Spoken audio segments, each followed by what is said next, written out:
Chapter 2. "We're going to drive Grandma home," their mother said after she found them in the backyard and shooed them into the kitchen.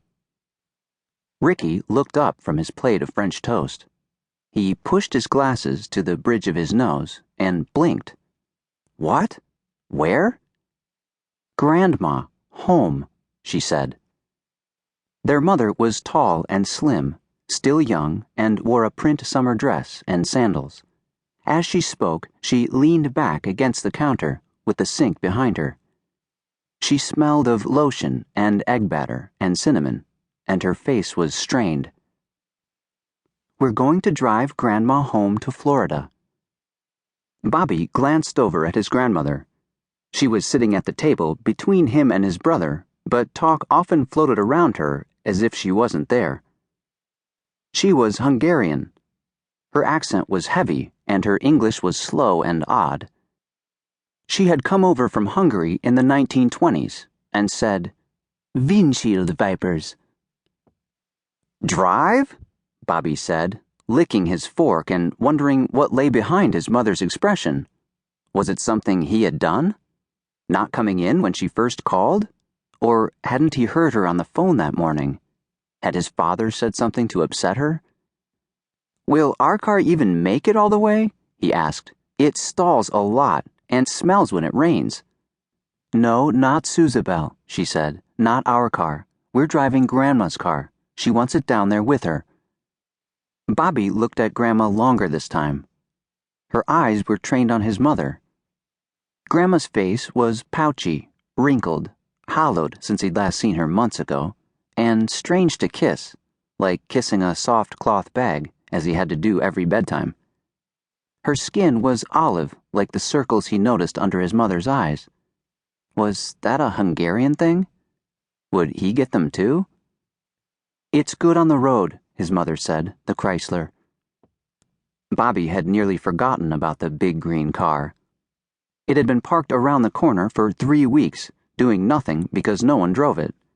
They called it Grandma's car, but Grandma didn't really drive it. She didn't know how to drive. "All the way?" said Ricky. He sat back in his chair, away from the table, as if ready to talk in place of their father. "It's 1,000 miles, you know. 1,000 miles from here to Florida by car." Chuckling, Bobby thought to himself, "It's 1,000 miles by buses and trains, too. Or maybe not," he thought. Ricky studied maps and knew distances, so maybe not. "Probably close to 1,300 miles, depending on your route," Ricky added, so Bobby guessed he really did know how far it was. "Yes, I know," said their mother, pulling a narrow, spiral-bound notebook out of a stack of papers on the counter. "But we're going to make a vacation of it, and on the way," she let her eyes float from Ricky to Bobby and back, "we're going to stop at battlefields, the Civil War battlefields in Kentucky, Tennessee, Georgia." "Battlefields?" Ricky dropped his fork on his plate and roared. "Are you kidding? Battlefields? Yes, Mom, yes!" He jumped from the table and stomped up and down loudly on the kitchen floor. "Georgia? The Atlanta campaign? Chickamauga! Yes, and yes, and yes!" "Richie," said his grandmother, "please."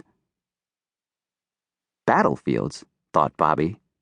He wondered if his grandmother knew what they were. What did she know about the Civil War? He looked at her face, now that it was turned toward his brother. She was old, but he didn't know how old. 70? 80? Then he remembered his mother had told him she was born in the first year of the century, so she was 59. Was that still old?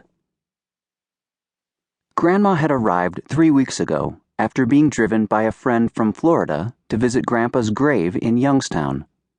They had then continued on to Cleveland, leaving Grandma and her car with them at their house on Cliffview Road. Grandpa had died 4 months before. It was Bobby's first death. That was something.